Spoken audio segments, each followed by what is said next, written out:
नमस्कार दोस्तों, आपका स्वागत है हमारे YouTube channel RP Hindi story channel में। आज मैं सुनाऊंगा राजकुमारी और सांपों की कहानी। यह लघु कहानी आप सभी लोगों के लिए काफ़ी दिलचस्प है। मुझे आशा है यह कहानी सुनने में बहुत ही आनंद आएगा। तो आइए सुनते हैं इस कहानी को। राजा देवशक्ति का एक ही पुत्र था। उसके पेट में एक सर्प रहता था। इस कारण राजपुत्र एकदम दुर्बल हो गया था। अनेक वैद्यों ने उसकी चिकित्सा की, फिर भी वह स्वस्थ नहीं हुआ। निराश होकर राजपुत्र एक दिन घर छोड़कर चुपके से निकल पड़ा। वह भटकता हुआ किसी दूसरे राज्य में आ पहुंचा।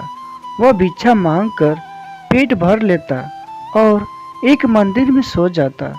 उस राज्य की राजा का नाम बलि था। उसकी 2 पुत्रियां थीं, दोनों युवती थीं। वे प्रतिदिन सुबह सुबह अपने पिता को प्रणाम करती।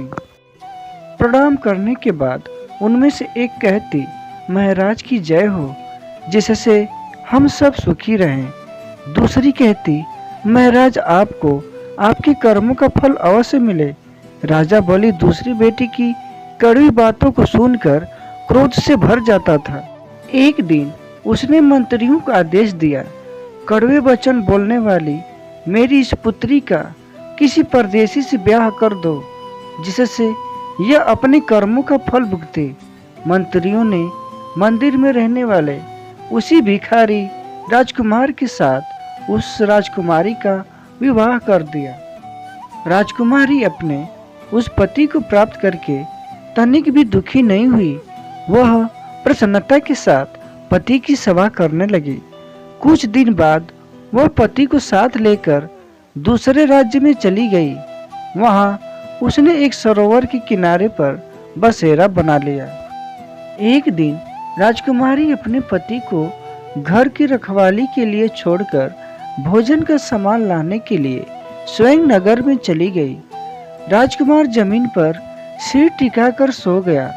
वह सो रहा था कि उसके पेट में रहने वाला सर्प उसके मुख से बाहर निकलकर हवा खाने लगा।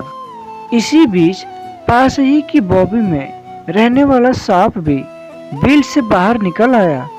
उसने पेट में रहने वाले सांप को फटकारते हुए कहा, तू बहुत दुष्ट है, जो इस सुंदर राजकुमार को इतने दिनों से पीड़ित कर रहा है। पेट में रहने वाले सांप ने कहा, और तू कौन सा बहुत भला है, अपने तो देख, तूने अपनी बॉबी में सोने से भरे 2-2 कलश छिपा रखे हैं। बॉबी वाले सर्प ने कहा, क्या कोई इस उपाय को नहीं जानता कि राजकुमारी को पुरानी राई की काजी पिलाई जाए तो तू तुरंत मर जाएगा। पेट में रहने वाले सांप ने भी उसका भेद खोल दिया। तुम्हारी बॉबी में खौलता तेल या पानी डालकर तुम्हारा वध किया जा सकता है। राजकुमारी लौट आई थी। वह वहीं छिपकर दोनों सांपों की बातें सुन रही थी। उसने बताए हुए दोनों उपायों से उन दोनों सांपों का नाश कर दिया। पेट वाले सांप के मरते ही राजकुमार स्वस्थ हो गया। फिर बॉबी में गड़े धन को निकालकर वह अपने राज्य में चली आई और अपने स्वस्थ सुंदर पति के साथ सुख से रहने लगी। सच ही कहा गया है कि एक दूसरे की बातों को छिपाकर ही रखना चाहिए, नहीं तो दोनों का नाश हो जाता है।